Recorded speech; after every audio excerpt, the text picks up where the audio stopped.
Welcome back to the Free Video Books channel.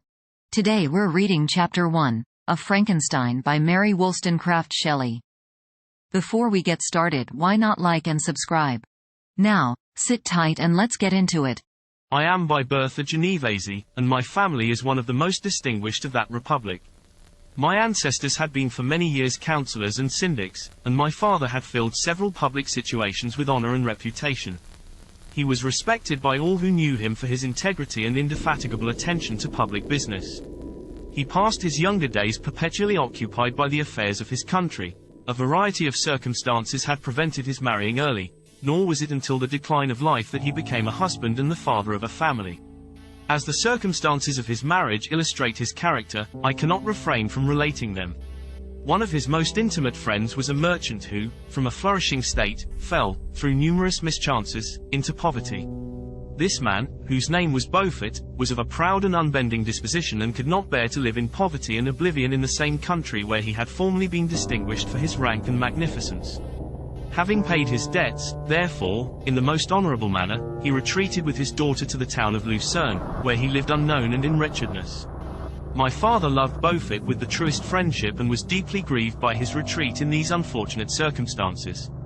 He bitterly deplored the false pride which led his friend to a conduct so little worthy of the affection that united them.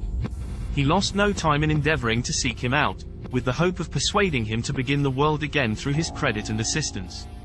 Beaufort had taken effectual measures to conceal himself, and it was 10 months before my father discovered his abode. Overjoyed at this discovery, he hastened to the house, which was situated in a mean street near the Rus. But when he entered, misery and despair alone welcomed him. Beaufort had saved but a very small sum of money from the wreck of his fortunes, but it was sufficient to provide him with sustenance for some months, and in the meantime he hoped to procure some respectable employment in a merchant's house. The interval was, consequently, spent in inaction. His grief only became more deep and rankling when he had leisure for reflection, and at length it took so fast hold of his mind that at the end of 3 months he lay on a bed of sickness, incapable of any exertion. His daughter attended him with the greatest tenderness, but she saw with despair that their little fund was rapidly decreasing and that there was no other prospect of support. But Caroline Beaufort possessed a mind of an uncommon mould, and her courage rose to support her in her adversity. She procured plain work, she plaited straw and by various means contrived to earn a pittance scarcely sufficient to support life. Several months passed in this manner. Her father grew worse, her time was more entirely occupied in attending him, her means of subsistence decreased, and in the 10th month her father died in her arms, leaving her an orphan and a beggar. This last blow overcame her, and she knelt by Beaufort's coffin weeping bitterly, when my father entered the chamber. He came like a protecting spirit to the poor girl, who committed herself to his care, and after the interment of his friend he conducted her to Geneva and placed her under the protection of a relation. 2 years after this event Caroline became his wife. There was a considerable difference between the ages of my parents, but this circumstance seemed to unite them only closer in bonds of devoted affection. There was a sense of justice in my father's upright mind which rendered it necessary that he should approve highly to love strongly. Perhaps during former years he had suffered from the late discovered unworthiness of one beloved and so was disposed to set a greater value on tried worth. There was a show of gratitude and worship in his attachment to my mother, differing wholly from the doting fondness of age, for it was inspired by reverence for her virtues and a desire to be the means of, in some degree, recompensing her for the sorrows she had endured, but which gave inexpressible grace to his behavior to her. Everything was made to yield to her wishes and her convenience. He strove to shelter her, as a fair exotic is sheltered by the gardener, from every rougher wind and to surround her with all that could tend to excite pleasurable emotion in her soft and benevolent mind. Her health, and even the tranquility of her hitherto constant spirit, had been shaken by what she had gone through. During the 2 years that had elapsed previous to their marriage my father had gradually relinquished all his public functions, and immediately after their union they sought the pleasant climate of Italy, and the change of scene and interest attendant on a tour through that land of wonders, as a restorative for her weakened frame. From Italy they visited Germany and France. I, their eldest child, was born at Naples, and as an infant accompanied them in their rambles. I remained for several years their only child. Much as they were attached to each other, they seemed to draw inexhaustible stores of affection from a very mine of love to bestow them upon me.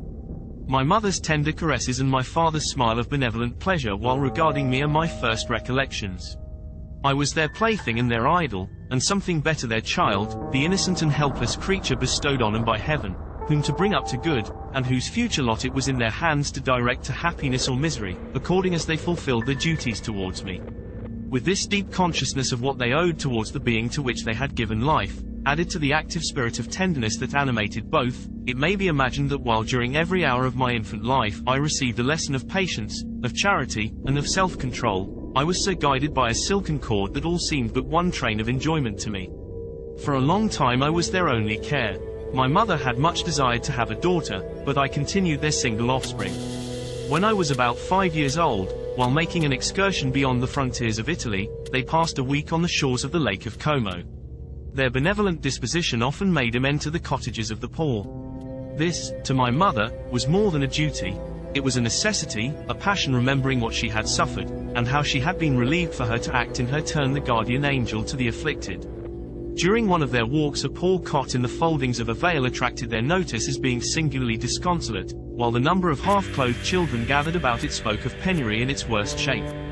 One day, when my father had gone by himself to Milan, my mother, accompanied by me, visited this abode. She found a peasant and his wife, hard-working, bent down by care and labor, distributing a scanty meal to 5 hungry babes. Among these there was one which attracted my mother far above all the rest. She appeared of a different stock.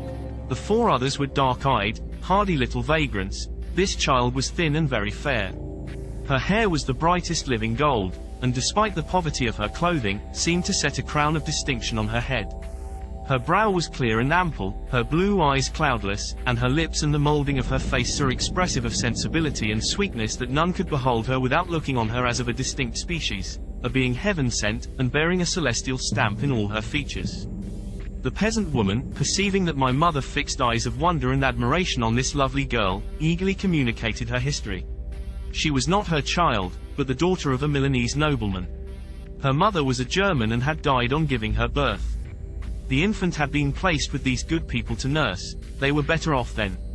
They had not been long married, and their eldest child was but just born. The father of their charge was one of those Italians nursed in the memory of the antique glory of Italy, one among the Schiavi Frumenti, who exerted himself to obtain the liberty of his country. He became the victim of its weakness. Whether he had died or still lingered in the dungeons of Austria was not known. His property was confiscated. His child became an orphan and a beggar. She continued with her foster parents and bloomed in their rude abode, fairer than a garden rose among dark-leaved brambles. When my father returned from Milan, he found playing with me in the hall of our villa a child fairer than pictured cherub, a creature who seemed to shed radiance from her looks and whose form and motions were lighter than the chamois of the hills. The apparition was soon explained. With his permission my mother prevailed on her rustic guardians to yield their charge to her. They were fond of the sweet orphan. Her presence had seemed a blessing to them, but it would be unfair to her to keep her in poverty and want when Providence afforded her such powerful protection. They consulted their village priest, and the result was that Elizabeth Lavenza became the inmate of my parents' house, my more than sister, the beautiful and adored companion of all my occupations and my pleasures. Everyone loved Elizabeth. The passionate and almost reverential attachment with which all regarded her became, while I shared it, my pride and my delight. On the evening previous to her being brought to my home, my mother had said playfully, "I have a pretty present for my Victor, tomorrow he shall have it." And when, on the morrow, she presented Elizabeth to me as her promised gift, I, with childish seriousness, interpreted her words literally and looked upon Elizabeth as mine to protect, love, and cherish. All praises bestowed on her I received as made to a possession of my own. We called each other familiarly by the name of cousin. No word, no expression could body forth the kind of relation in which she stood to me, my more than sister, since till death she was to be mine only. Did you enjoy today's chapter of Frankenstein? Why not subscribe and ring the bell? Next time we'll be reading Chapter 2. Don't miss it.